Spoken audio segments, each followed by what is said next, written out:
Elderly and hospitalizations. 5 ways to prevent confusion for our elderly in the hospital setting.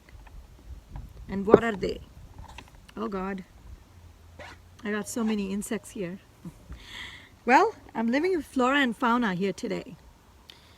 So elderly and hospitalizations, great interest, because hospital medicine is always growing and regrowing and growing and growing and growing. But elderly people, when they go to hospitals, they do get confused. And it's delirium can set in very quickly. The causes of delirium are many, many. As I mentioned in one of the YouTube videos earlier, and in the blogs we have mentioned in podcasts. But we'll do one more in detail in the YouTube videos. So 5 ways to prevent that confusion in an elderly or prevent delirium. 1, make sure your history taking is correct. That means providers, make sure you're thorough in your history taking. Do not ignore that history taking that you learned in the very first year of medical school. Do not.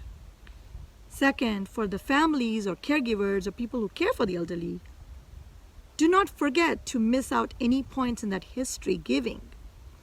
Because if you do, that would be the critical piece of evidence that was needed to treat the elderly in the correct way at the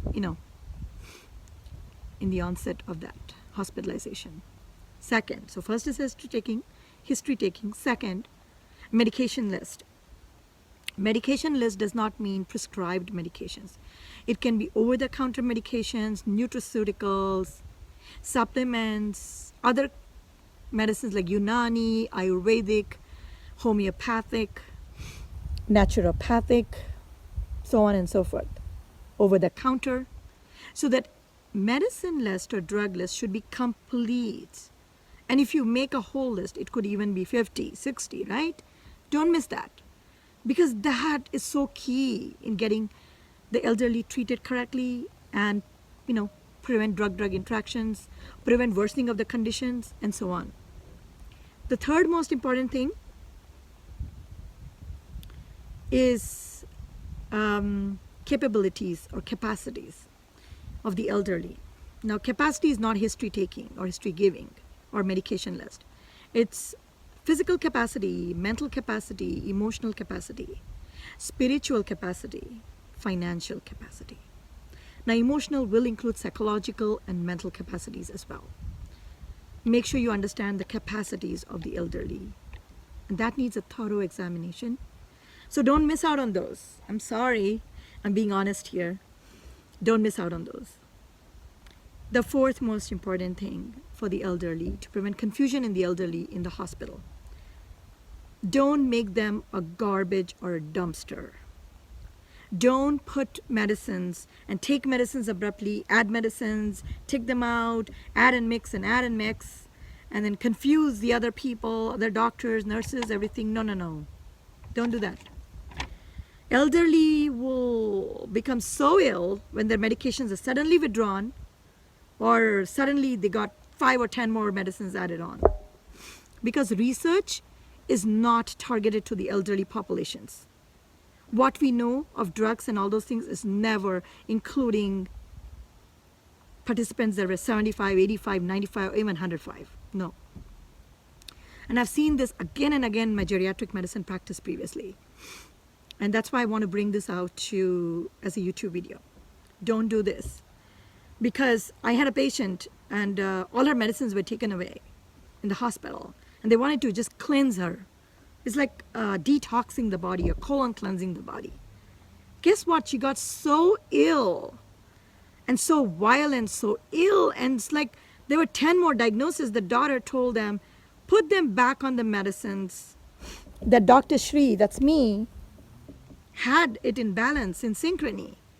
And they had to put it back. And when they did, the lady went back to normal or baseline. So please don't do that.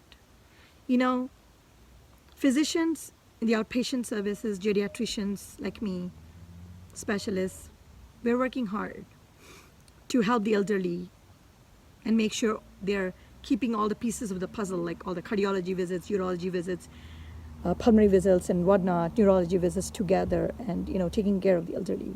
Now, just because you're the hospitalist or something and you're taking away all this and you want to cleanse them or colon cleanse them or something detox, it doesn't work. Sorry about that. Being very honest here. And this is an empowerment tool for elderly families and everybody. So take it as a positive sense. And one more thing. The last but not the least is, have you included the caregivers in this scenario? Did you know who caregivers took care of the elderly before the hospitalization? Most of the times you don't know them and you never heard them. You probably don't want to know them. I know you're busy, you have time and you have issues with money and insurance and everything. No, but if you included them, you would have come to a solution much quicker than not. So that's why you have to include the caregivers. Now, sometimes in my situation, I've seen people calling themselves caregivers, but they're living like 1,000 or 5,000 or 10,000 miles away. That doesn't work. Caregivers mean they are in proximity to the elderly and they know day-to-day activities of the elderly. That's very important. So be respectful of them and be kind of them. Yes, your opinion matters if you live 10,000 or 20,000 miles away. But, the other person is more important too.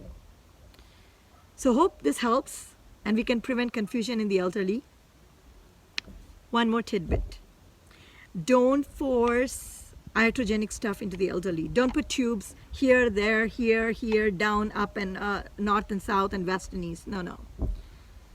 Elderly cannot grapple with that many extraneous factors on their body. They can't. It's just not possible. So you have to be understanding. So make sure that when you send an elderly home, you're not doing these things and you're actually helping them and empowering them and the families and the caregivers and everybody. So thank you so much for watching this YouTube with patience. And I know a lot of you are probably going to be angry because I was so honest and brutally honest and direct, but I think it's being good this way. So hopefully this will help, and enjoy your Mihygge living.